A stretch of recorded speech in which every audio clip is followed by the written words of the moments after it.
Sevens Golden Diamonds, Ermalur, Vadadala.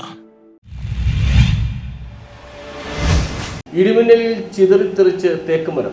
വേനൽമഴയ്ക്കൊപ്പം എത്തിയ ശക്തമായ ഇടിമിന്നലേറ്റ് കൂറ്റൻ തേക്കുമരം ചിതറിത്തെറിച്ചു. പായിപ്ര ഗ്രാമപഞ്ചായത്ത് 10-ാം വാർഡിൽ ഈസ്റ്റ് വാഴപ്പള്ളി നിരപ്പിൽ കിഴക്കേ കടവിന് സമീപം ആത്രാശ്ശേരി ഗോപിനാഥൻ നായരുടെ പുരയിടത്തിൽ നിന്ന് 80 ഇഞ്ചോളം വണ്ണമുള്ള തേക്കുമരമാണ് ശക്തമായ ഇടിമിന്നലിൽ ചിതറിത്തെറിച്ചു പോയത്. സമീപത്തെ വീടുകളിൽ അടക്കം മരത്തിന്റെ ചിതറിയ കഷ്ണങ്ങൾ വീണെങ്കിലും സമീപ പ്രദേശങ്ങളിൽ ആളുകളില്ലാത്തതിനാൽ വൻ ദുരന്തമാണ് ഒഴിവായത്. മൂവാറ്റുപുഴ നഗരസഭയിലെ ഉറവക്കുഴിയിൽ ഇടിമിന്നലിൽ തെങ്ങിന് തീപിടിച്ചു. തീ ആളിപ്പടർന്നെങ്കിലും ശക്തമായ മഴയെ തുടർന്ന് തീ തനിയാണഞ്ഞു. മൂവാറ്റുപുഴയിലും സമീപ പ്രദേശങ്ങളിലും കഴിഞ്ഞ ദിവസം 3:30-ഓടെ മഴയ്ക്കൊപ്പം ശക്തമായ ഇടിമിന്നലും ഉണ്ടായി. ഇടിമിന്നലിൽ പല വീടുകളിലും ഇലക്ട്രിക് ഉപകരണങ്ങൾക്ക് കേടുപാടുകൾ സംഭവിച്ചിട്ടുണ്ട്. News bureau, Muvattupuzha.